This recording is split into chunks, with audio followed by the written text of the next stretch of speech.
Welcome back, everyone, to OpenLine. We have with us filmmaker Fr3dR1ck Taylor, documentarian, traveled all over the world making documentaries. We've seen some of his work. He's here to speak at the Nashville Film Festival. He lives here in Nashville and also spends time in Atlanta. And so, with all that we've talked about, this is a question I think is worthy of pursuing. What do you think the future of documentaries looks like? Where are we headed with this medium that you love so much? We are headed towards what we've been doing over the past 20 years, this intersection of social media and digital technology. The first thing that happened with documentaries is that the threshold to access to the technology has come down, where now everybody can get a camera and everybody can go out and run around and shoot stuff. You can shoot a documentary with your phone. You know, why was the George Floyd incident so impactful? Because somebody had a phone. And it was kind of unfortunately, it was a terrible 8-minute documentary, but it spoke to us. And so where we are now is that we want stories that speak to us directly. The other element that is mixing in with this is that this explosion of technology and cinema in the sort of digital marvel age of filmmaking as well, where everything is so beautiful and textured and layered as well. We want that too. We want it all. We want the feeling of the grand cinemascope movie, but we want the truth attached to it as well, and we want elements of documentary that are purposefully anchoring it in reality. But at the same time, it still gives us this lift of fantasy. It's a very complex space to be in, but it's something that's here. And that is essentially the future of documentary. It's beautiful images that are telling a story and speaking to us on a profound level. That's where documentary is going. The old days of the gritty stuff and the cinema verite, and the Maisel brothers and D.A. Pennybacher and black and white and shooting in a closet somewhere and stuff like that. Not so much. Now we want the grand scape or scope of the things in our universe, and very vivid the way we see it in the real world. We want truth. We want truth, and we want it to look good. Wow. All right, that's a great answer. You, as I've said, travel the world producing documentaries. You have some pictures. I think you... Yes. I want to just show some of the places you've been. You can talk about what you were doing there. Sure. Kenya. Kenya. These are 3 girls in a village called Mukuru Kwijenga, which is about 10 miles outside of Nairobi. They are Catholic school girls.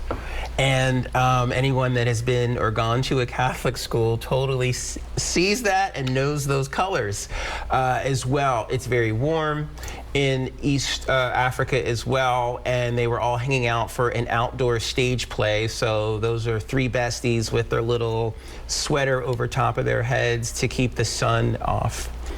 And what was the documentary there? I was doing a documentary about people living with some of the challenges of HIV and how they are coping with it, and it was called asset mapping. And what asset mapping is being able to create charts and graphs and schematics in these villages so people know where people are. You would have some of these informal settlements that would be about 2¼ cubic square miles and have 100,000 people piled on top of one another in shanty huts. So they would essentially be shanty towns. But if you literally lived on one side of that to the other, you had no idea what someone else did. So maybe you were a shoe repair person, and on the other side of the village, they made socks. Guess what? You guys need to network. You need to be able to talk to one another. So the film was all about being able to get people to network and to communicate. There's no communication in these villages because there's no electronics, there's no plumbing, there's no running water. The life expectancy is 40. These are insane challenges for people that are completely and totally ridiculous and unnecessary in the modern world, and without a doubt in the 21st century that we can immediately do something about. So that's basically what the film was addressing. And a lot of these kids are so smart, they're bright, they're intelligent, they're articulate, and they deserve a shot. Absolutely. Picture from India. Sure. What are you, why did you go to India? I went to India because it was all about a lot of these children that are homeless that live in New Delhi and Mumbai that are sort of cast aside because they don't have, but they're perceived as not having a value, especially the young girls. And that's a really big problem in certain places, in certain areas in the world where, sadly, women are devalued. And one of the things that I've discovered, and I've been to every continent on the planet except for the poles, north and south, but the countries that I went to that were developed and on their way and moving up and headed in the right direction, they treat women well. They treat women closer to being equals. They're very sensitive about the needs for women and young girls in education and things like that, and issues of violence.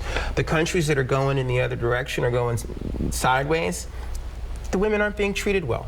The key to, I think, humanity moving forward is how we as a society treat women. And if we do not treat women as equal partner to men, societies fall apart and they crumble.